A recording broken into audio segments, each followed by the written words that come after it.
आज खूप दिवसानंतर मी काहीतरी वाचायला बसलो आहे आणि कदाचित इतक्या दिवसानंतर काही वाचावं असं माझ्या हाती आलेलं आहे. तर हा आहे कॉपर कॉईनने काढलेला प्रभा गणोरकर समग्र कविता, संपादन कविता मुरुमकर. अतिशय नितांत सुंदर निर्मिती, हार्डबाउंड आणि मोनेचं मुखपृष्ठ असं हे पुस्तक आहे. प्रभाताईंच्या सगळ्या कविता, समग्र कविता या संग्रहात आहेत. व्यतीत, विवर्त, व्यामोह इथपर्यंतच्या आणि 285 पृष्ठापासून पुढे 311व्या पृष्ठापर्यंत असंग्रहित कविता आहेत. तर साहजिकच मी मध्ये आत्ता काल फेसबुकवर एक लीना पांढरेंना असं कळवलं की 60ोत्तरी पिढीमधल्या स्त्री कवींच्या जेवढ्या स्त्री कवींच्या कविता मी वाचल्या त्यात मला 2 अशा कविता लिहिणाऱ्या व्यक्ती, कविता लिहिणाऱ्या कवी, स्त्री कवी भावल्या मला. ते माझं स्टेटमेंट आहे. त्या दोघींना मी कवी समजतो. मग इतरांचं काय, तर इतर कविता लिहिण्याच्या प्रयत्नात किंवा कविता लिहिण्याचा प्रयत्न करत असलेल्या स्त्री कवी असतील, कवयित्री शब्द मी टाळलेला आहे, स्त्री कवी असतील, तर यातला मतमतांतरे असू शकतील. यातल्या काही संग्रहातल्या कविता तुम्ही वाचल्या असतील किंवा अनेकांनी वाचल्या असतील, पण असंग्रहित कविता या पुस्तकामध्ये एक 10-12 कविता आहेत. त्यातल्या काही कविता मी वाचतो आणि बहुतेक पुढची काही दिवस यातल्या काही कविता मी तुम्हाला वाचून दाखवेल. असंग्रहित कवितेतली पहिली नाही, मी रँडमली वाचतो. एक समजून घेणे नावाची कविता. तिला वाटले होते प्रेम म्हणजे समजून घेणे, आणि या समजून घेण्यातच समजून घेतले जाते समजून न घेणे. खरे तर समजून घेण्यात सामावलेला असतो सारा पूर्वेतिहास. परवाचे समजून घेणे आणि आताचे न समजणे, आणि त्या क्षणी एकदम समजून जाते उद्याचेही न समजणे. हे सारे समजून जाण्यातच सामावलेले आहे दुसऱ्याने कधीही न समजून घेणे. आता हे समजणे कठीण आहेच, पण असह्यही. ही कविता समजून घेणे या शीर्षकाची होती. पुढची एक कविता स्वगत. ही 3 किंवा जास्त 4-5 तुकड्यांची कविता आहे. स्वगत.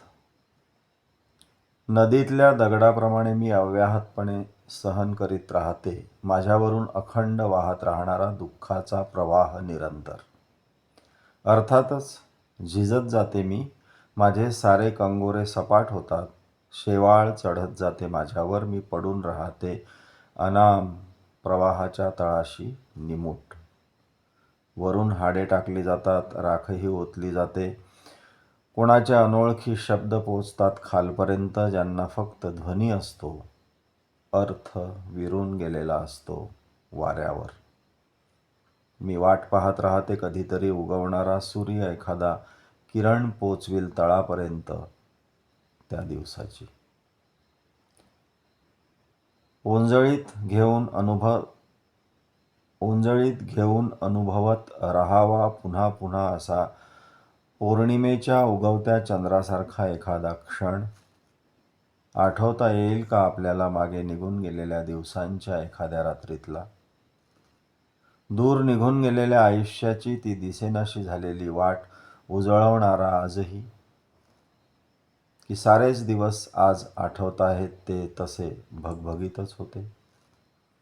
डोळे दुखावणारे, रोमारोमातून आत घुसणारे, काटेरी किंवा विरून गेलेले स्वतःतच हलकी केशरी किरणे उमटता उमटताच पुसट झाली नि उरला नुसताच काळोख. आजवरच्या आयुष्यावर पसरत राहिलेला, त्वचेला चिकटून बसलेला, डोळ्यातून वाहत राहिलेला हा असा. तिसरा तुकडा. मागे वळून पाहिल्यावर कळते की खूपच लांब आलो आहोत आपण. मधून मधून रस्ता वळत होता पण संपत नव्हता. झाडे चालत होती की सोबत आणि आकाशही होते साथीला, निळेभोर, लख्ख, दुपारी. पहाटे कोमल लालसर संध्याकाळी हळूहळू जांभळे. पहाटे कोमल लालसर संध्याकाळी हळूहळू जांभळे होत, गडद तपकिरी रंगाचे होत काळेभोर, पण होते सतत सोबत तेही. गावे येत गेली वाटेत तरी माणसे परकी होती, अनोळखी, पण घराघरातून उजळलेले दिवे होते ओळख दाखवणारे, नि मान खाली घालून धूळ उडवीत परतणारी गुरे आठवण देत राहिली घराकडे परतण्याची. आणि रस्त्यानेही आणलेच की इथवर सांभाळून, वाट चुकवू न देता. चौथा तुकडा आहे. मी समजू शकते, शिवाय तसा अनुभव आहे गाठीशी. आपण पाण्यातून चाललोय भरधाव, पण पाण्याचा थेंबही स्पर्शत नाही कुठेही.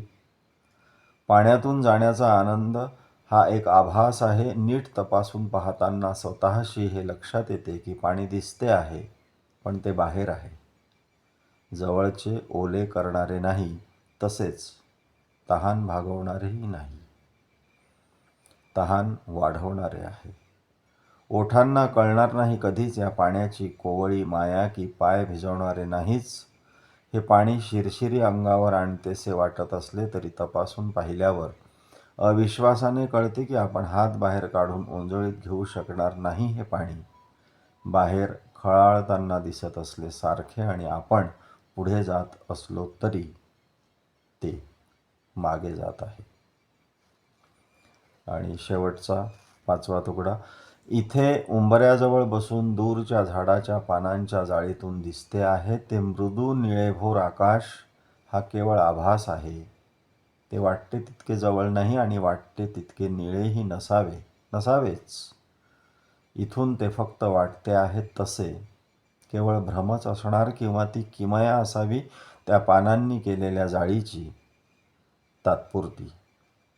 पाहता पाहता ते रंग बदलणारे असणार आणि कळून येणार ते किती निर्विकार आहे ते. मी असायला हवे त्या पानांइतके शांत, स्वतःत मग्न, आकाशाच्या निळेपणाशी गुंतवून न घेता आपला हिरवेपणा सांभाळून सहज. ह्या होत्या प्रभा गणोरकर यांच्या काही कविता, आणि विशेष म्हणजे त्या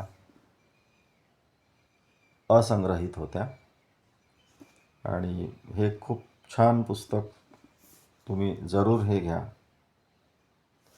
750 रुपये किमतीचं आहे, पण कॉपर कॉईन निश्चितच काही डिस्काउंट असेल. आणि कविता मुरुमकर यांचं टिपण आहे सुरुवातीला, अभ्यासपूर्ण असं टिपण. आणि डहाके सरांची चित्र आहेत, हे बघा. हा एक फार सुंदर ऐवज, एक हेवा करावा असं एक पुस्तक हाती आलेलं आहे. म्हणून मी त्यातल्या, आणि अर्थातच प्रभाताईंच्या कविता आहे म्हणून मी त्या खूप दिवसांनी आज काहीतरी मी वाचलं. प्रभा गणोरकर, समग्र कविता, संपादन कविता मुरुमकर, कॉपर कॉईन.